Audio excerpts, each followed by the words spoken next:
Well, hello and welcome back to the Chamber Vibes podcast. If this is your first time listening, welcome. Let me just give you a rundown of what's going on. So, I am your host, Foster Garrett, Director of Marketing and Events for the Bedford Area Chamber of Commerce. And if you don't know what a chamber is, that is totally fine. We are a nonprofit membership organization that strives to help the Bedford area prosper by serving, convening, and collaborating with local businesses, organizations, and people. And every week, I have the pleasure of interviewing a different chamber member to find out what they do and why they do it.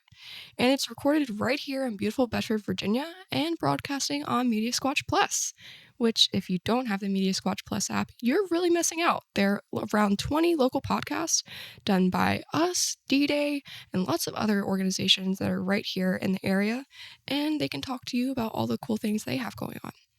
But before we get to it, I just want to thank our sponsor, Gary Evans with Cornerstone Operations, for helping bring this podcast to you. Without the support of people like Gary, we really wouldn't be able to do things like this.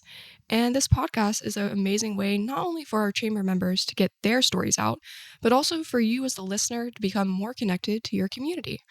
I always come in thinking that I know a little bit of what we're going to talk about, but I always leave having learned so much more. And it's awesome because I live and work in Bedford and I get to do so many more fun things. I know so many more resources and organizations that are out there. If I ever need them, I can call upon their services. And I just get to learn about a lot of cool people and the organizations that make our area what it is. So if you like this episode, go back and listen to all the ones that come before. And we record every single week, so we'll have a new thing for you every week. So I hope you enjoy this. But before we get to the actual podcast, I do want to tell you about some of the things that we have going on at the Chamber. If you tune in regularly, you know that we are very, very busy. But we have some awesome things coming up in the month of November. We have 3 big events. We have speed networking on November 6th from 11 a.m. to 2 p.m. at the Bauer Center for the Arts. If you frequently go to networking events, or if you've been before, you know, it can be hit or miss about who you talk to and what you talk about.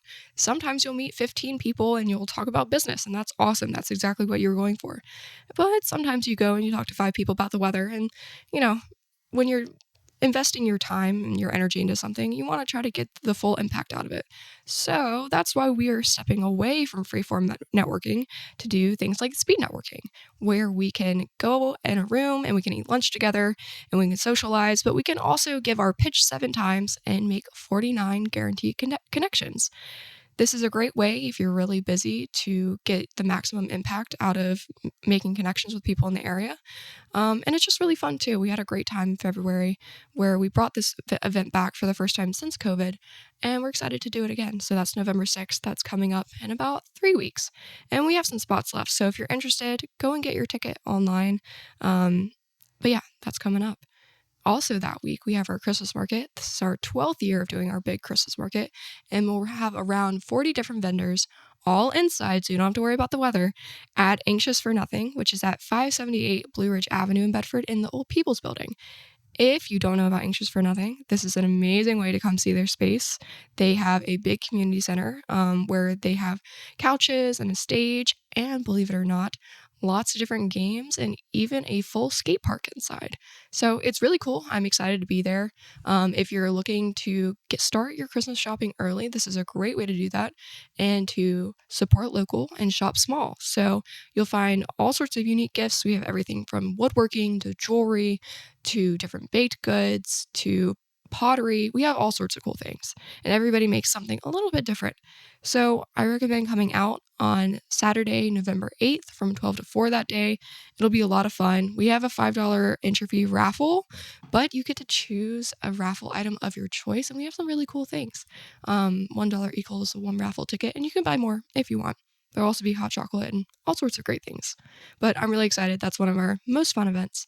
And the last thing I'll mention is our Smart Networking Grant Writing Workshop that is on November 18th from 10 to 12 at the Bedford Library. We did kind of a part 1 to this session last year, and it was absolutely amazing. We literally sold out the spaces at the library, and it was a great just room of cool people that work for nonprofit organizations or schools or government agencies. And we all kind of put our heads together on talking about grant writing, finding them, getting organized for it, how to stand out, and is facilitated by our returning facilitators, Joanne Miller with Brooke Hill Farm and Emily Joseph with Grant Flow, who are absolutely incredible and are forces in their own right. So if you're interested in attending that, highly recommend it, whether you're an experienced grant writer or just trying to get things off the ground. It's free for chamber members and only $15 for non-members, and we'll have lots of coffee. So if you're interested about any of those things, please go to our website, bedfordareachamber.com. We have a full calendar of events. 2025 doesn't just stop in November, but that's enough for me. Without further ado, please allow me to introduce today's guest, Tracy Rustler and Sharra Houston with Brooke Hill Farm. Welcome to the podcast. Hey, Foster, how's it going? It is going well. I feel like I've talked so much. I'm ready to turn it over to you guys. You had a spiel right there. It was great. I know. Thank you. I try to keep it to like one thing normally, but sometimes there's just a lot of cool stuff going on. Holidays and fall in Virginia is busy. It is so busy. There's literally something every week. Yeah, it's crazy. Things every week. It's crazy. Well, the farm, I can tell you, is like hopping. Oh, I'm sure. Right. Yeah. Well, before we kind of dive into it, can you guys both tell us a little bit about yourselves and then about Brooke Hill Farm? So my name's Tracy Rustler. I'm the assistant director at Brooke Hill Farm. I've probably been there about 15 years. Wow. I do everything from, office work, programming, scheduling, to coming out and talking to people in the community. Yeah. Fun stuff. And you? So my name is Sharra Houston. I'm the volunteer coordinator over at Brooke Hill. But I'm not just that. I also work out in the barn. So I'll feed the horses once or twice a day, depending on the day. I'm also currently working on my CTRI certification to be a riding instructor. So I'm occasionally popping out and teaching some lessons right now as well. That's I've awesome. Been there for about as a staff member, I've been there for a year now, but I've been there part of the program for quite a while, since 2007. Oh, wow. So yeah, that's awesome. It's been a minute. That's also like almost 15 years. Right. So around the same time. Right. Just in different ways. We're very dedicated. Yeah. Yes. Yeah.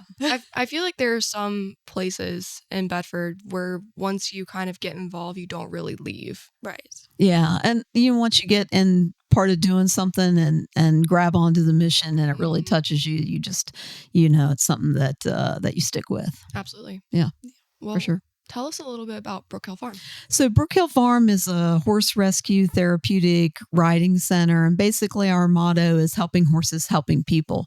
So basically horses come into us who are seizures or in a bad situation. And those horses, once they go through our rehabilitation program, we work with them in then programs and therapeutic programs with adults and kids. Yeah, so a lot of mental health stuff we do with the horses. Horses being prey animals, it's they're just a good. There's been a lot of studies of how good they do in therapy. Mm-hmm. So yeah, a lot of physical benefits. So we have a school on property with 6 high school girls. So a lot of drama going on with that some days. But we do that. Work with foster kids in the community. We work with seniors, people with disabilities. So a lot of different programs going on. That's awesome. Yeah. Although I will say it didn't always have quite so many programs. I know back when I started, we just had the United Nay program, and that was a after-school program or during the summer in the evenings. Yeah, so it's grown quite a bit since the initial. It has. We've grown a lot in the last 10 years or so. The United Nay program started out as an after-school program so that we could, because education is big for us. It's part of what we are really encouraging, kids in our program. You get better your education, graduate from high school. It furthers your opportunities, right? So we really focus on, helping those kids, navigate what they got going on in their life and then helping them graduate high school, right? So the United Nay program, they would come in after school, maybe we'd tutor them in a subject they were struggling in. And then they would get to play horses too. So horses can be a great carrot to, you do well in school, you get to go play with the horses. You're not doing well, right? I see it, yeah. So they all want to go play with the horses, but not necessarily always do their schoolwork. But it was a good carrot to kind of keep them going that way. Oh, yeah. And the ones of us that weren't doing schoolwork, we were doing chores beforehand. So we were learning that good work ethic as well and building character on top of it. Yeah. So the program that Sharra was in, United Nay, was really our first program that we had with the kids coming in after school. And when we started in 2001, as a horse rescue is how we started. Horses are a lot of work. I don't know if you have any horse, knowledge or been around horses. I mean, they poop 50 pounds of poop a day. There's certain feeding requirements and that kind of thing. So we ended up bringing some kids in from the city and working with them. And a lot of them were not doing well in school. And they would come out and do chores and stuff like that. And of course, they wanted to interact with the horses. But if they weren't doing well in school, we, kind of tried to balance that and help them with their schoolwork. Joanne, who's our executive director, she has a degree in education from what was Lynchburg College, but is now the University of Lynchburg. So, she was like, well, you guys can't be not doing well in school. You have to be doing well in school to play with the horses. And it just grew because they did so well. You could see a change in the kids as they were there. And a lot of the kids who came to us initially are there, like Sharra. I mean, she was there for a long time, all the way through high school and some through college. Yeah. And then even when I left briefly to go to Radford and went and worked for Lynchburg Police Department, I still ended up coming back in the long run just because it meant so much to me. That's awesome. Right. Yeah. So. And what type of age groups do you have? I guess with United Nay, is that still going on? Yeah, United Nay is still going on a little bit. It's really more of our Gates for Change program, which is more focused on foster kids. The United Nay program sort of morphed into our Schooling with Horses program. Gotcha. Because when COVID hit, and that happened during COVID, when COVID hit, a lot of the kids that we had in our program just could not, the whole being at home online school without really maybe some parental support there for those kids, they just did not do well. So we ended up opening pretty much quickly after COVID. We just figured out some protocols to go through, and we were outside a lot anyway. So we brought those kids back in to do their schoolwork online. They do their schoolwork online, but they have a teacher in the classroom who helps them kind of navigate, make sure they're getting their work done. We do have a licensed counselor that comes into during the day that they can talk to if they want to, but she's there accessible for them. And then in the afternoon, they go out and play with horses. So that Schooling with Horses program is really a big, exaggerated offshoot of our United Nay program.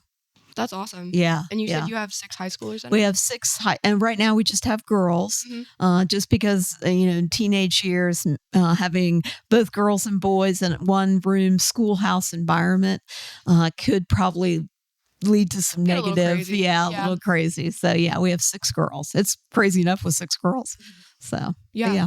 It's awesome that it kind of happened in response to COVID. Yes. I meet so many young people, and I am a young person, so it's funny for me to say this, right? But I meet a lot of young people who were in K through 12 during the pandemic, right? And I was in college, so my college experience changed. But I also I had 2 years of college under my belt, so you had that experience. So I had that experience. I already kind of had I know where I need to go and what I need to do and how to get there, and just the format has changed, and it wasn't easy, but I also was developed to a point and had already my friends and my connections. But if you were in middle school or high school or, God forbid, elementary or primary school during COVID, I genuinely don't know how they were able to learn. Yeah, I think it really negatively impacted. I mean, because, learning your social cues and how to interact with other people and work with other people. I mean, you learn all those skills in the school system, right? And so those kids just really struggled, and they were struggling initially. There was struggles before that. And I think the pandemic and the isolation and trying to navigate it and not being able to just really impacted them a lot. So, Yeah. And I think also like people always talk about phones and right. phone usage and how it's kind of diminished interpersonal communication Definitely. and critical thinking. And I've always like pushed back on that because I think if we just give kids a chance, like to show them how to do those things, like they can really thrive. But it has. I've had high school interns, I've had college interns, and it's really interesting, like just to see the different ways in which they use like media to as a tool Mm-hmm. to get where they need to go. And if you take that away, it's kind of like the floundering a little bit. Right. I think it has definitely, social media. I mean, I see it with our kids all the time. I mean, I tell the story of the kids out there and they're like, really? I mean, I was on a party line when I was a kid. And a party line is basically a rotary dial phone that multiple people can access. So, like, I would pick up the phone and I would hear the neighbor down the street talking. Oh, wow. Right. So there could be 3 or 4 neighbors on that party line. Right. And so I'd have to wait till they got off the phone before I could make a call. Sometimes I'd have to like go, I need to make a call. Can you get off the phone? Kind of thing. So I went from party line, rotary dial, connected to a wall to like, now I carry around this computer in my hand. Yeah. So media and the access to that, it's a tool like anything, and it can either be negative or positive. Yeah. And I think unplugging at the farm is awesome. Yes, definitely unplugging at the farm. Leave it in your grooming box, leave it in your cubby. Just come out, breathe, relax a little bit, get kind of back in touch with who you are. Yeah. And horses, you mentioned earlier about horses being prey animals and there being a lot of studies about them being great for like therapy. Right. And I think that horses are so interesting because, I mean, their size can be intimidating if you've never been around large animals before. And that's a good thing to have a healthy fear. Definitely. What could potentially hurt or kill you. Definitely. But horses are so smart and they can read human body language and your facial expressions. And not a lot of animals can do that. Right. Well, if going on that predator-prey relationship, I mean, we as humans are predators. Horses are prey animals, right? I mean, in looking at us, they like, well, you could have me for dinner, right? So we're not going to, but I mean, that's what they're trying to navigate, right? Yeah. So they're like, okay, who are you? What do you want? And right in this minute, decipher all that information and like give you a response back, which I kind of call them the Twitter feed of the animal kingdom, right? Because I mean, that's how they react to you. Yeah. Like you do something or you come in with a certain, maybe you've had a fight and you've like got all that stuff weighing on you and you've got that gnarly thing in your stomach that you get. And they're like, okay, so like, what is wrong with you? Yeah. Right. And so you have to kind of get back in touch with yourself and go, what's up with me? What am I, why is this horse reacting to me? So it gets you back in tune with yourself and can help you regulate and kind of like, which I think we've lost the ability to do a little bit. We're all multitasking and doing 40 things at once. And I think, it's important to kind of like take a step back and get in tune with yourself and then go approach whatever you're trying to do. Yeah. Yeah. Sharra, do you want to talk a little bit about some of your experience being in the program and now being an instructor? So I know way back when I was a kid, I was not the greatest teenager by any means whatsoever. I did have problems with lying, and I also had problems with getting lots of speeding tickets with the law. So being out there at the barn was just a positive experience. The experience that I had helped shape me into the person that I am today. It helped me be a good law enforcement officer when I was one. It has helped me be a good staff member, and then also helping me potentially help these kids be in a more positive direction as well. And it was just an all around great experience. I mean, I went from being a troubled kid to going and getting a degree in criminal justice, which I don't think really anyone expected. Yeah, that's awesome. So it's a great program that can really just turn your life around if you Mhm. let it. Because I don't really even want to think about where I would be without it now.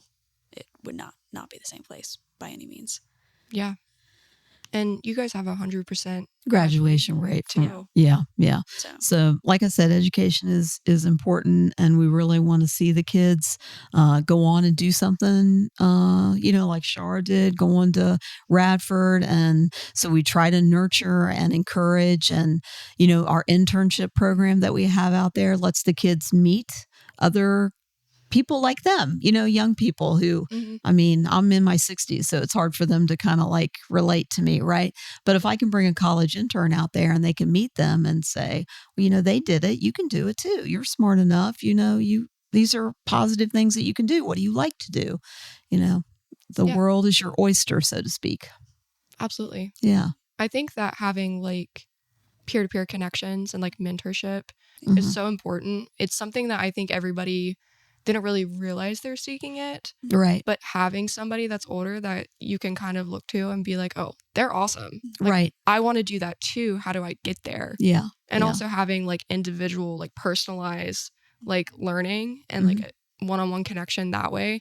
I went through public school, and public school is great in a lot of ways, Right. but the individualized attention is not always there. And if somebody's falling behind, it's not always easy to dedicate that customization, like that one-on-one learning to get them where they need to be. Right. Especially if there are other issues that you can't necessarily unravel in like a classroom setting. Right. And you can't really separate, having like we talk about as an adult, a work-life balance, right? But, kids, it's hard for them to separate maybe issues and things that they're having at home. Maybe they're from a single family, or, and both parents are working. So there's not the attention, because you're trying to support the family, and that's what the parents are doing, but there's not the paying attention to the kid because, there's only so many hours in the day.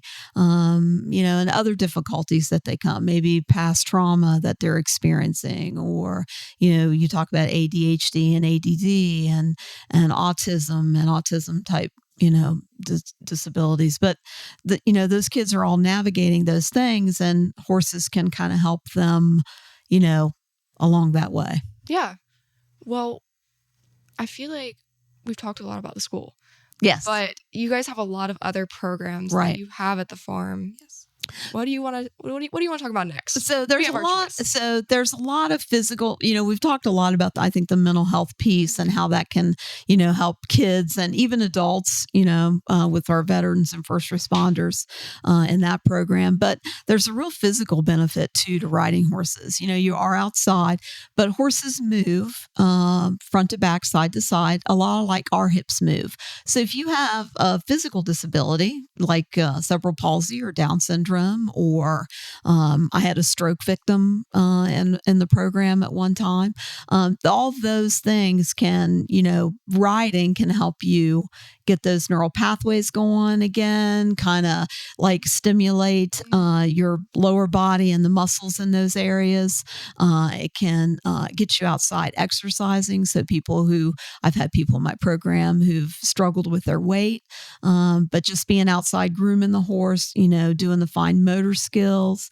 So there's a highly big range of physical things that the horses can help individuals reach out to too. I have a seniors program, and the seniors, they're like little kids out there again. So That's we got awesome. 70s and 80-year-old individuals who, they've either gotten away from horses because of family and work, those years of their life, and kind of getting back into it, which is nice to see. Or it's always been on their bucket list. I have this lady from the summit, and it was always on her bucket list to learn to ride. So when she was 70, she came out, and now she walks around independently with her horse Albert, right? So, you're never too young to learn something new, or never too old to learn something new. So, yeah. So That's awesome. from 6 to 86 is Wow. kind of like where we've been before. So, yeah, that's crazy. That is really crazy. Yeah. Yeah. Horses have this magnetism that just draw you in. Mhm. They really do. Yeah. How many horses do you guys have on the farm right We now? have 40 horses and a donkey.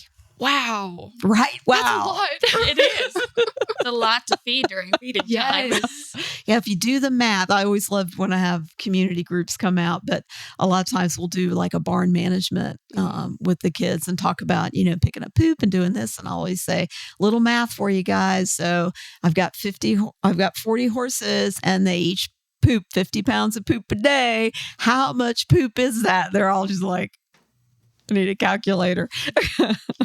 That's a lot of poop. That's a lot of poop. So yeah. That's crazy. How many acres do you guys have? We have 60 acres, and the horses live out as in a herd, as nature intended. Mares and geldings live together. So yeah, I have real support from the local vet community. They, our vet, she comes out, stops out, and talks to us once a week, and helps us out with the rehab side of working with the rescue horses, because the horses they too come in with baggage. Yeah. And I think that's part of why they work so well, with the kids or the adults who are experiencing trauma or whatever. So yeah. I mean, helping horses, helping people. That's right. Tagline. I think it's really interesting that it started as a horse rescue. Yes. Because when people think of like a farm, they think animals, but when they think of Brooke Hill, they think of all the programs that you guys offer. Right. It's really like, it's interesting to see it like be like a symbiosis. It is. It is. The horse rescue piece, that was, like I said, that's how we started back in 2001. Joanne had always grown up with horses. Even as a kid, she got bit by the bug. When she moved out here to go to the University of Lynchburg, she had a horse. Right. That's awesome. And she, connected with a local vet in the area who's since passed away, but he had worked at local tracks in Kentucky and had done a lot of rehabilitation. Really smart guy, great vet.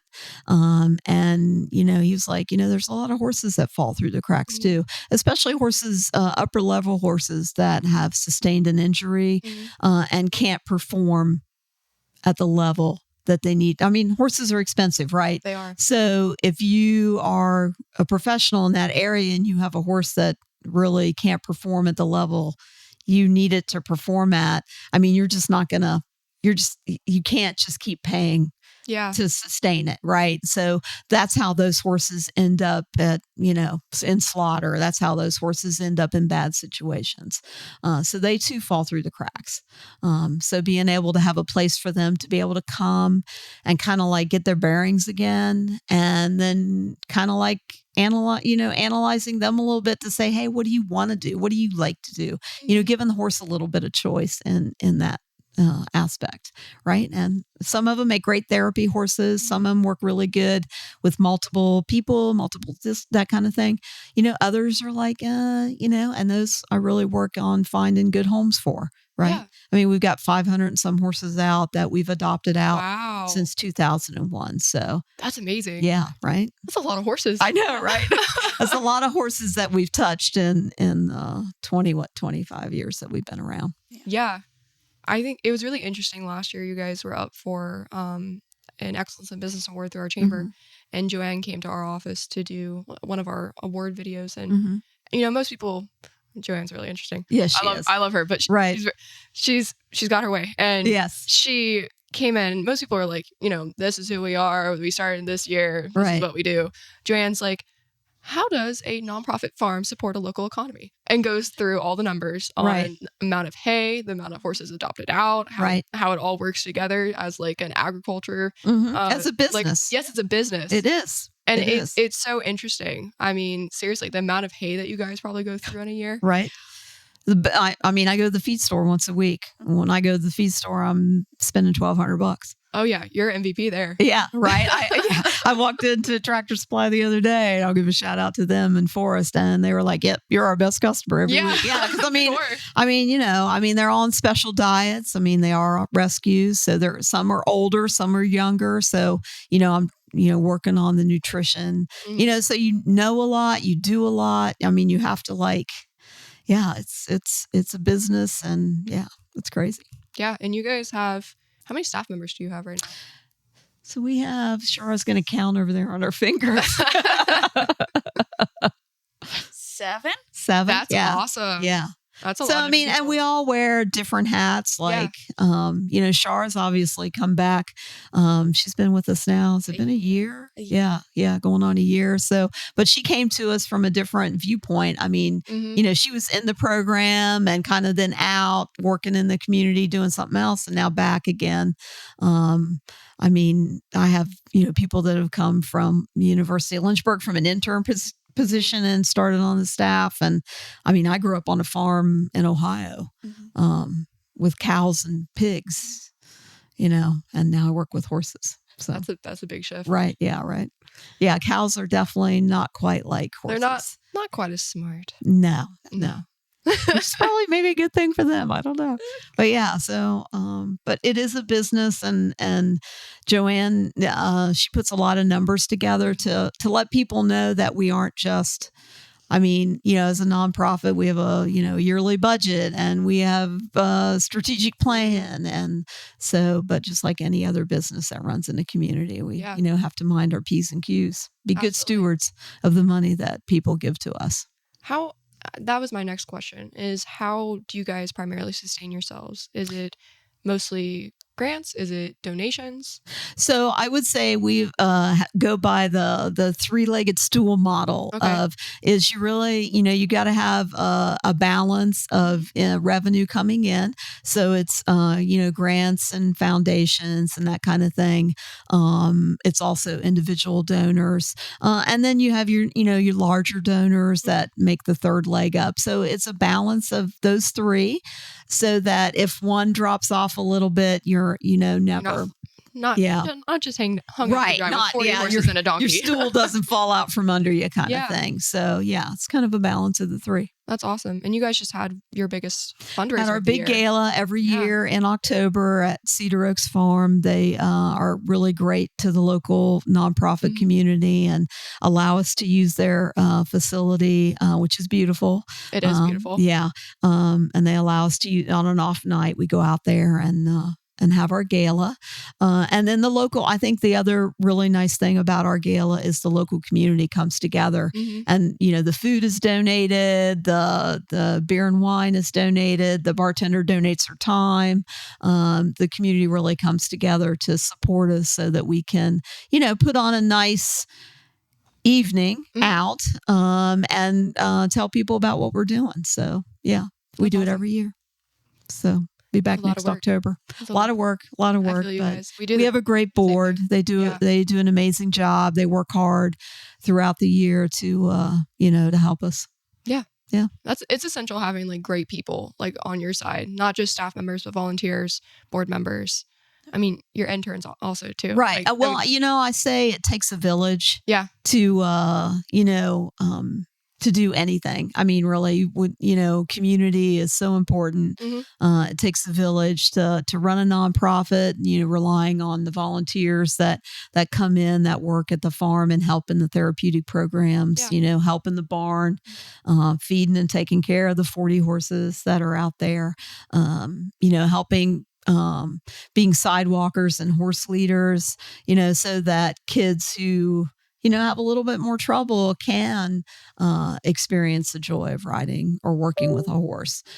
So it takes a village to do that. Because realistically, we couldn't run without the volunteers. I mean, staff alone couldn't do all the things that they do for us. Yeah, I mean, they're amazing. Last year we had, 7?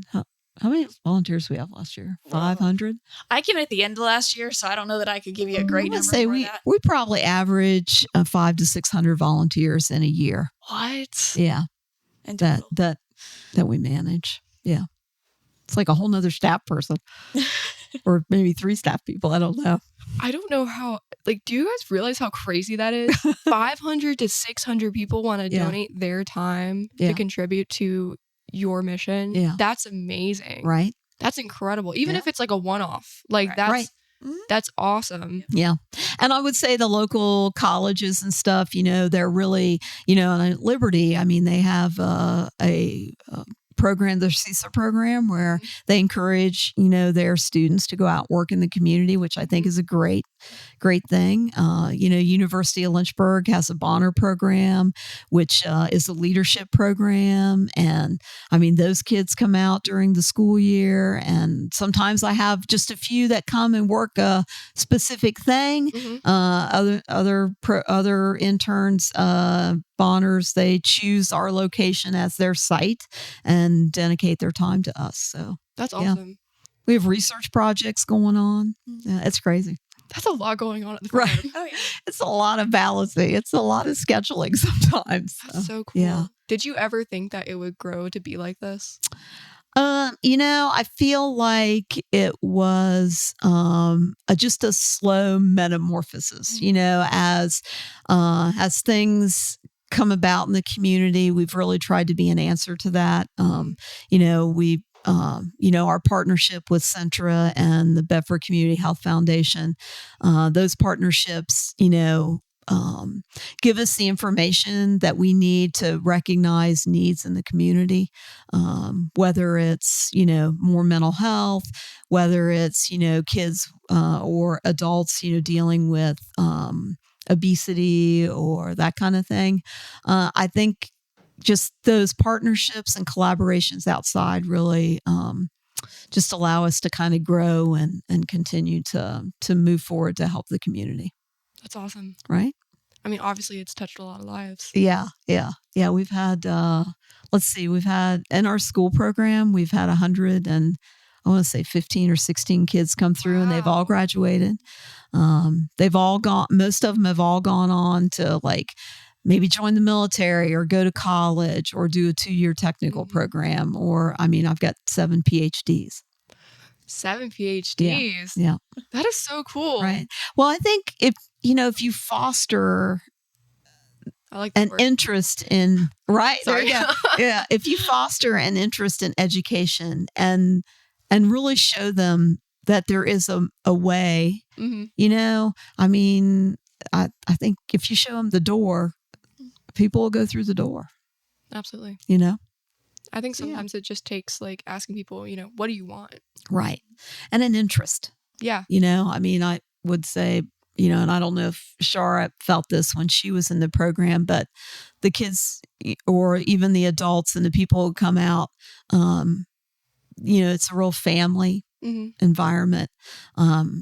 Yesterday I was talking to a mom from my Rock and Riders program and her daughter's nonverbal and she's cerebral palsy and her birthday's on Friday and she turns 31, which is crazy to me. But she says, you know what? In November, we've been coming to the farm for 10 years. Wow. 10 years. She's been a student of mine at the farm. Right. And I have 2 other clients that have probably been there at least that long. That's incredible. Right. So, trying to meet her needs and, meeting the needs of the family. So I think, that's what it's all about. That's amazing. Right. So, yeah. I feel like we've talked about a lot today. Right. We could talk about there's a lot more going on. I know, but I think that whether people already knew about Brooke Hill Farm or had no idea that it's like what I said, in my intro, I always come in thinking I know a little bit about what we're going to talk about, but I learn so much more just talking to the people that are really in it. Right. And learning the stories and the impact. And it's incredible. Well, we like to say we're Bedford County's best kept secret. You really are. Because we don't, when we're, I don't say we get off the farm much. When people go, oh, do you know this in the town? I'm like, I don't really get off the farm much unless I'm, sent somewhere to go do something. Because, basically, they're working, doing, Yeah. Yeah. You're at the farm. Yeah. At the farm. Taking care of the horses, working with the clients. That's awesome. Yeah. Well, is there anything else that you'd like to share before we hop off today? I don't think so. I think Sharra's like, no. I think we covered everything. I think I could talk for a long time. My dad was a big talker, so I could. My dad's a big talker too. Yeah, so I could tell stories and do stuff like that. But I really think just getting the feel out of what Brooke Hill's all about. Helping horses, helping people is just really, if you think of that, that's Brooke Hill Farm. Yeah. Well, if people are interested in getting involved with any of the things, whether it's volunteering, donating, maybe participating in some of your programs, what's the best way to do so? Probably you can go to our website, brookehillfarm.org. You can certainly call the office. You can get our contact information off the website. And come out for a visit. We love to have people come and visit and see what we're doing firsthand, because I think that's how you really get it, get it what's going on. brookehillfarm.org. Come out and visit us. Yeah, and I've been to the farm, and it is beautiful. It is. And huge. It is. And there's so many people and so many things going on. And it's historic too. We didn't talk about that. It is yes, it is. Bellevue is a historical district in Bedford County, and I could tell you history stuff. We'll have to do this again, so we'll that we can do it dive again. in. History podcast. History podcast. History of the farm. That'd be cool though. Yeah. Yeah, let's do it. There's a lot of history in that area, Civil War history. So yeah.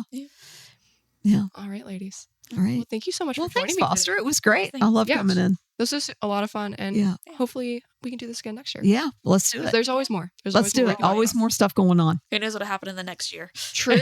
You guys could add 4 more programs. We could. Anything's possible. Okay. Wow. Tracy's like, oh gosh, I wasn't ready for that. She's like, please no. She's like, I already have a hard time scheduling everything. Right. Yeah, I know. Sometimes scheduling is a nightmare. Oh, scheduling's the hardest part. Yeah. Right. Yeah. And Tracy does all that. I'm going to teach Sharra how to do that. But then at least she wouldn't have to give me the schedules every week. I could just have it already. Right. That would make it so much easier. Yeah, it makes it so much easier. Till I go away for a week again, and then you'll be like, oh my gosh, why? Yeah. Well, I got to train someone for when I retire. Yeah. If you retire. If I retire. That's what that's they what say. I thought. Yeah, right? All right. Well, thank you guys so much for joining me today. All right. Thanks, Foster. It was great. Yep. Well, if you want to learn more about us at the Chamber, give us a call at 540-586-9401, or you can visit our website, bedfordareachamber.com, for information about our mission and the perks of becoming a member. But also on our website is a full directory of our membership, which is helpful for finding all sorts of amazing things in the region, including Brooke Hill Farm. But that's all for today. Thanks so much for listening, and keep an ear out for the next Chamber Vibes episode.